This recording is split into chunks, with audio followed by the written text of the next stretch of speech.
High above the city, on a tall column, stood the statue of the Happy Prince. He was gilded all over with thin leaves of fine gold. For eyes, he had 2 bright sapphires, and a large red ruby glowed on his forehead. He was very much admired indeed. "He is as beautiful as a weathercock," remarked one of the town councillors, who wished to gain a reputation for having artistic tastes. "Only not quite so useful," he added, fearing lest people should think him unpractical, which he really was not. "Why can't you be like the Happy Prince?" asked a sensible mother of her little boy who was crying for the moon. "The Happy Prince never dreams of crying for anything." "I'm glad there's someone in the world who's quite happy," muttered a disappointed man as he gazed at the wonderful statue. "He looks just like an angel," said the charity children as they came out of the cathedral, in their bright scarlet cloaks and their clean white pinafores. "How do you know?" said the mathematical master. "You have never seen one." "Ah, but we have, in our dreams," answered the children. And the mathematical master frowned and looked very severe, for he did not approve of children dreaming. One night there flew over the city a little swallow.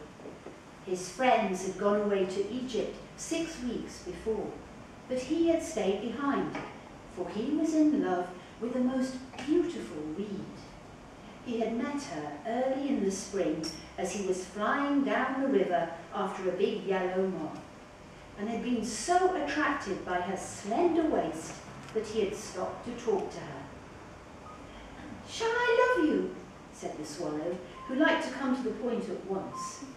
And the reed made him a low bow. So he flew round and round her, touching the water with his wings and making silver ripples. This was his courtship, and it lasted all through the summer. "It is a ridiculous attachment," twittered the other swallows. "She has no money and far too many relations."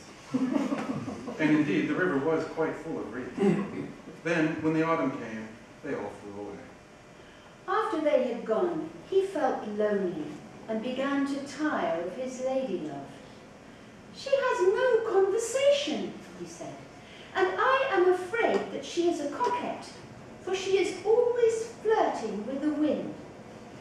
And certainly, whenever the wind blew, the reed made the most graceful curtsies. "I admit that she is domestic," he continued, "but I love travelling, and my wife, consequently, should love travelling also.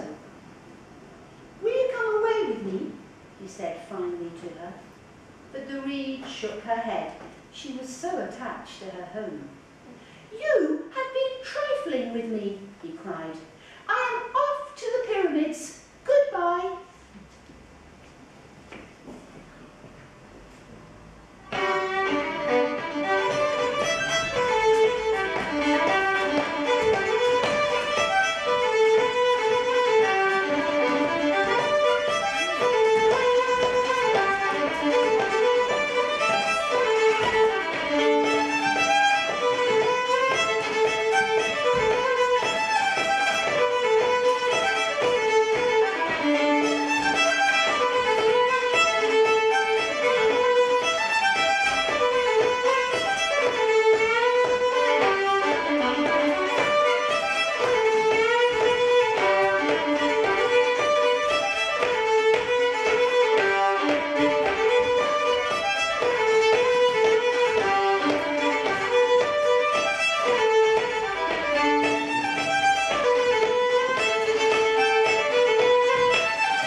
On the tall column. "I will put up there," he cried. "It is a fine position with plenty of fresh air." So he alighted just between the feet of the Happy Prince. "I have a golden bedroom," he said softly to himself as he looked round and he prepared to go to sleep. But just as he was putting his head under his wing, a large drop of water fell on him. "What a curious thing," he cried. "There is not a single cloud in the sky. The stars are quite clear and bright, and yet it is raining. The climate in the north of Europe is really dreadful." The reed used to like rain, but that was merely her selfishness. Then another drop fell. "What is the use of a statue if it cannot keep the rain off?" he said. "I must look for a good chimney pot." And he determined to fly away. But before he had opened his wings, a third drop fell, and he looked up and saw, what did he see? The eyes of the happy prince were filled with tears, and tears were running down his golden cheeks. His face was so beautiful in the moonlight that the little swallow was filled with pity. "Who are you?" he said. I am the happy prince. "Why are you weeping then?" asked the swallow. "You have quite drenched me." When I was alive and had a human heart, answered the statue, I did not know what tears were, for I lived in the palace of Sanssouci, where sorrow is not allowed to enter. In the daytime, I played with my companions in the garden, and in the evening, I led the dance in the great hall. Round the garden ran a very lofty wall, but I never cared to ask what lay beyond it. Everything about me was so beautiful. My courtiers called me the happy prince, and happy indeed I was, if pleasure be happiness. So I lived, and so I died. And now that I am dead, they have set me up here, so high that I can see all the ugliness and all the misery of my city, and though my heart is made of lead, yet I cannot choose but weep. "What?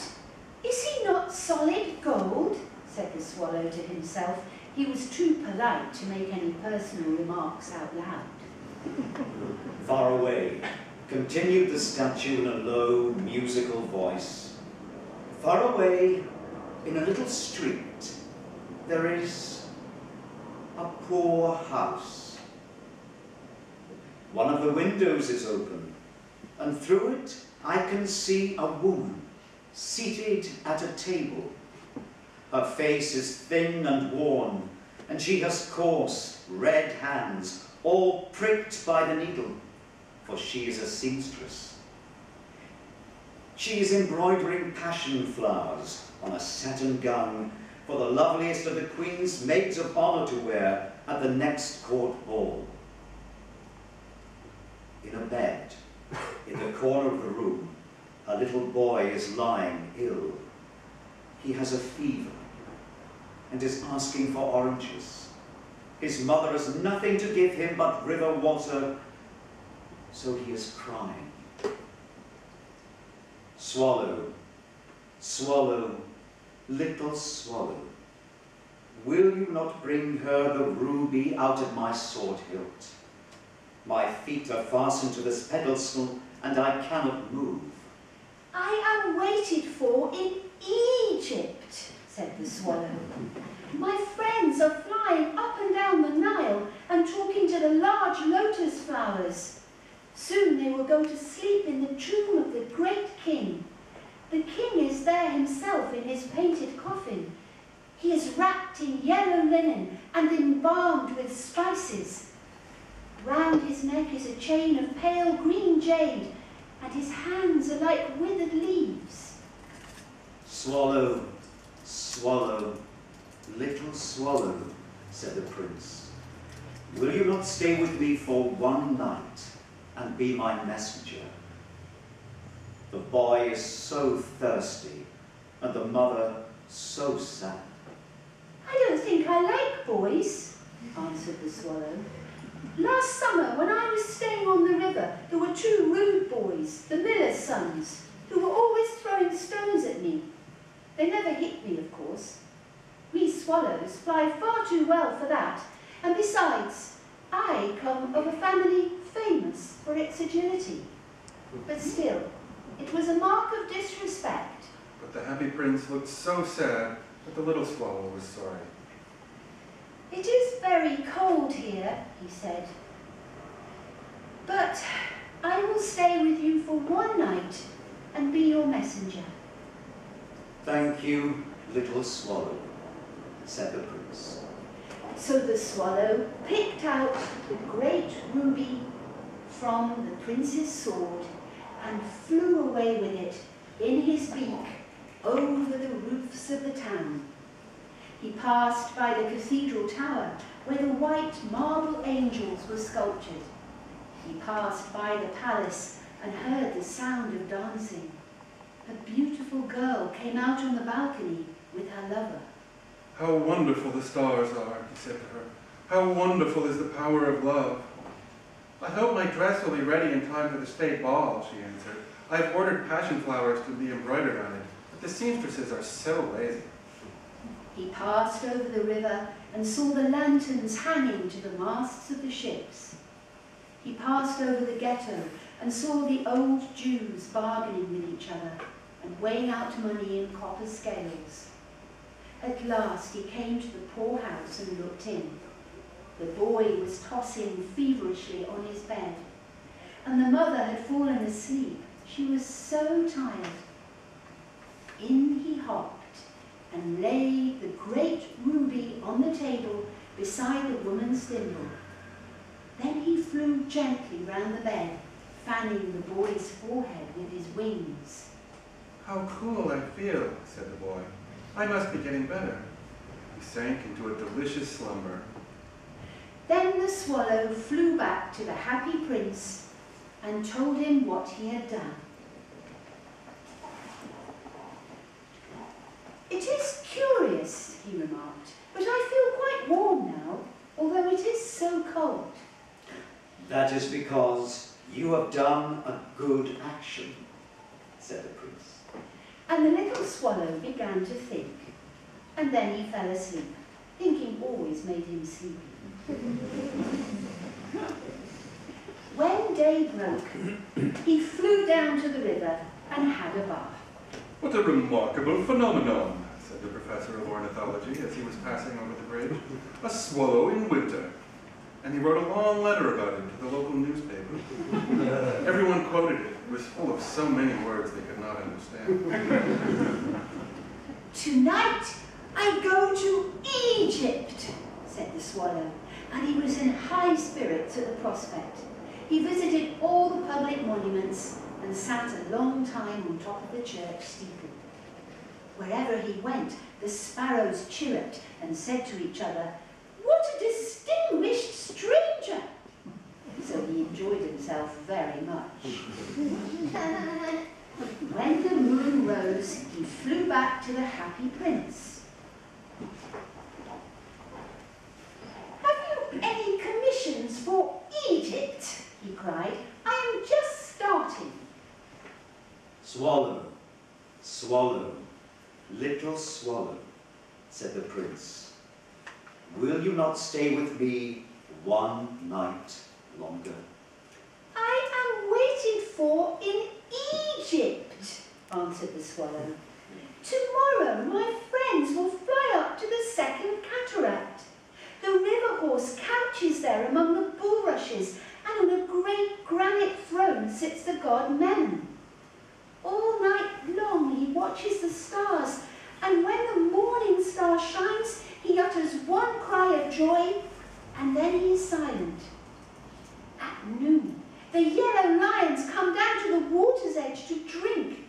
They have eyes like green beryls, and their roar is louder than the roar of the cataract." "Swallow, swallow, little swallow," said the prince.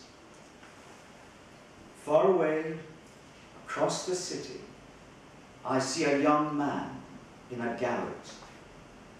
He is leaning over a desk covered with papers, and in a tumbler by his side there is a bunch of withered violets. His hair is brown and crisp, and his lips are red as a pomegranate. and he has large and dreamy eyes. He is trying to finish a play for the director of the theatre, but he's too cold to write anymore. There's no fire in the grate, and hunger has made him faint. I will wait with you one night longer, said the swallow, who really had a good heart. Shall I take him another ruby? Alas, I have no ruby now, said the prince. My eyes are all that I have left. They are made of rare sapphires, which were brought out of India 1,000 years ago. Pluck out one of them and take it to him. He will sell it to the jeweller and buy food and firewood and finish his play. Dear prince, said the swallow, I cannot do that. And he began to weep.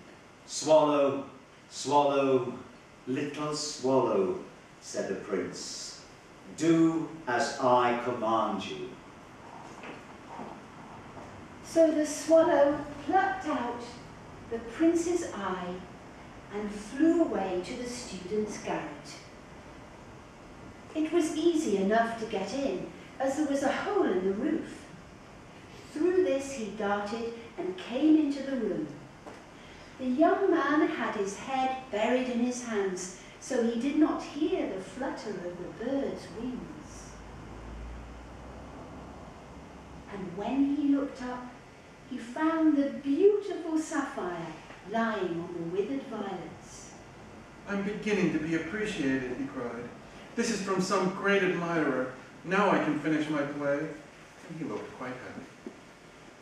The next day, the swallow flew down to the harbour.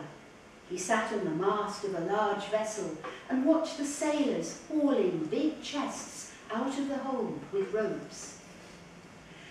I am going to Egypt, cried the swallow, but nobody minded. And when the moon rose, he flew back to the happy prince.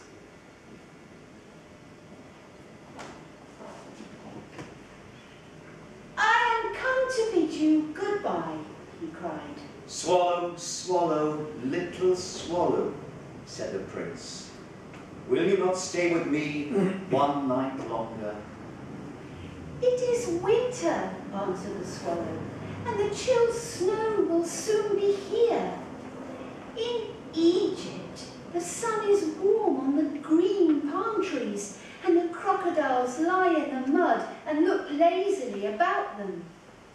My companions are building a nest in the temple of Baalbec, and the pink and white doves are watching them and cooing to each other. Dear prince, I must leave you, but I will never forget you, and next spring I will bring you back 2 beautiful jewels in place of those you have given away. The ruby shall be redder than a red rose, and the sapphire shall be as blue as the great sea. In the square below, said the happy prince, there stands a little match girl. She has let her matches fall in the gutter, and they are all spoiled.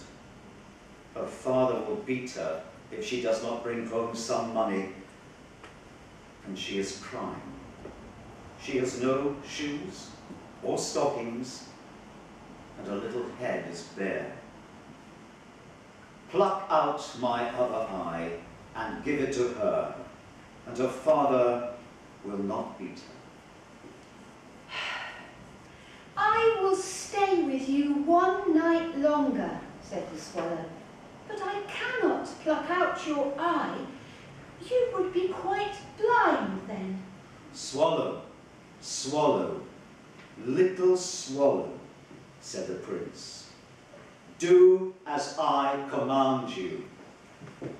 So he plucked out the prince's other eye and darted down with it. He swooped past the match girl and slipped the jewel into the palm of her hand. What a lovely bit of glass, cried the little girl, and she ran home laughing. Then the swallow came back to the prince. You are blind now, he said. So I will stay with you always. No, little swallow, said the poor prince. You must go away to Egypt. I will stay with you always, said the swallow, and he slept at the prince's feet. All the next day he sat on the prince's shoulder and told him stories of what he had seen in strange lands. He told him of the red ibises who stand in long rows on the banks of the Nile and catch gold fish in their beaks.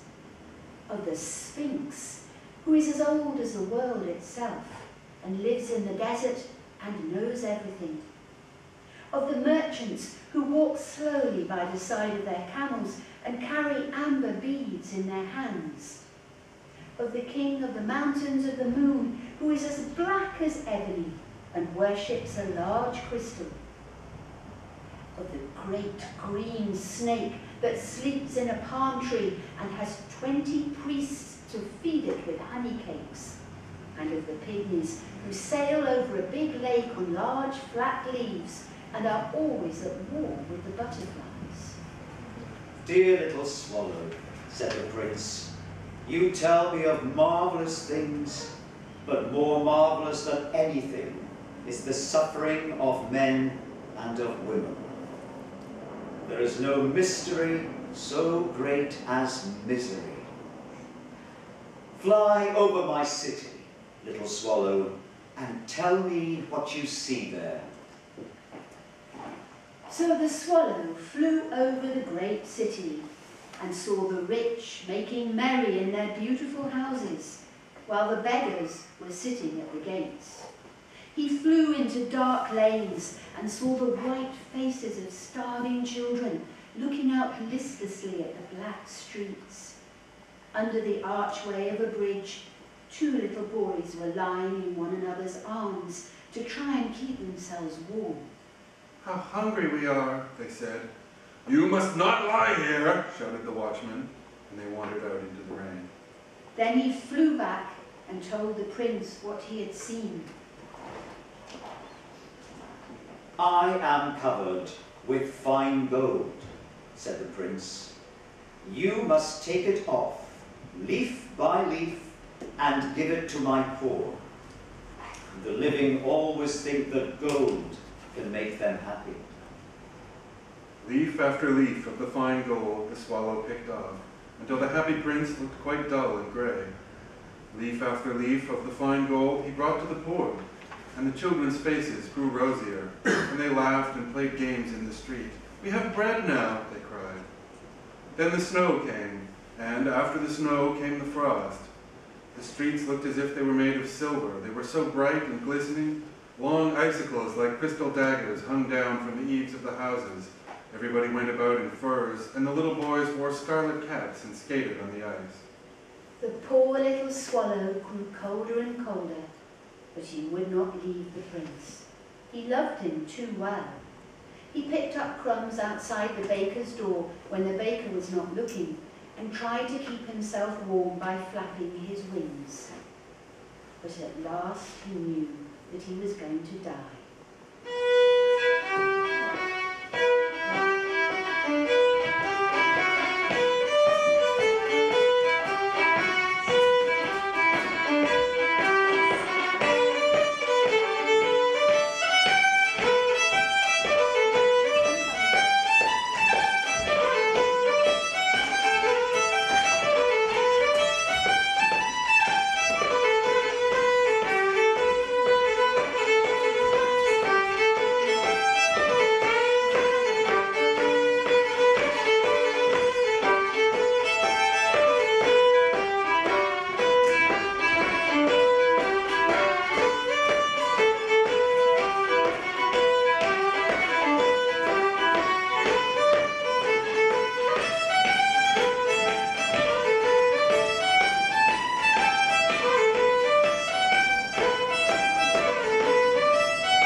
he had just strength to fly up to the prince's shoulder once more. "Goodbye, dear prince," he murmured. "Will you let me kiss your hand?" "I am glad that you are going to Egypt at last, little swallow," said the prince. "You have stayed too long here, but you must kiss me on the lips, for I love you." "It is not to Egypt that I am going," said the swallow. "I am going to the house of death. Death is the brother of sleep, is he not?" And he kissed the happy prince on the lips and fell down dead at his feet. At that moment, a curious crack sounded inside the statue as if something had broken. The fact is that the leaden heart had snapped right in two. It certainly was a dreadfully hard frost. Early the next morning, the mayor was walking in the square below in the company of the town councillors. As they passed the column, he looked up at the statue. "Dear me, how shabby the happy prince looks," he said. "How shabby indeed," cried the town councillors, who always agreed with the mayor, and they went to look up at it. "The ruby has fallen out of his sword, his eyes are gone, and he is golden no longer," said the mayor. "In fact, he is little better than a beggar." Little better than a beggar," said the town councillors. "And here is actually a dead bird at his feet," continued the mayor. "We must really issue a proclamation that birds are not to be allowed to die here." And the town clerk made a note of the suggestion. So they pulled down the statue of the happy prince. "As he is no longer beautiful, he is no longer useful," said the art professor at the university. Then they melted the statue in a furnace, and the mayor held a meeting of the corporation to decide what was to be done with the metal. "We must have another statue, of course," he said, "and it shall be a statue of myself." "Of myself," said each of the town councillors. And they quarreled. When I last heard of them, they were quarreling still. "What a strange thing," said the overseer of the workmen at the foundry. "This broken lead heart will not melt in the furnace. We must throw it away." So they threw it on a dust heap, where the dead swallow was also lying. "Bring me the two most precious things in the city," said God to one of his angels. And the angel brought him the leaden heart and the dead bird. "You have rightly chosen," said God, "for in my garden of paradise this little bird shall sing forevermore, and in my city of gold the happy prince shall praise me."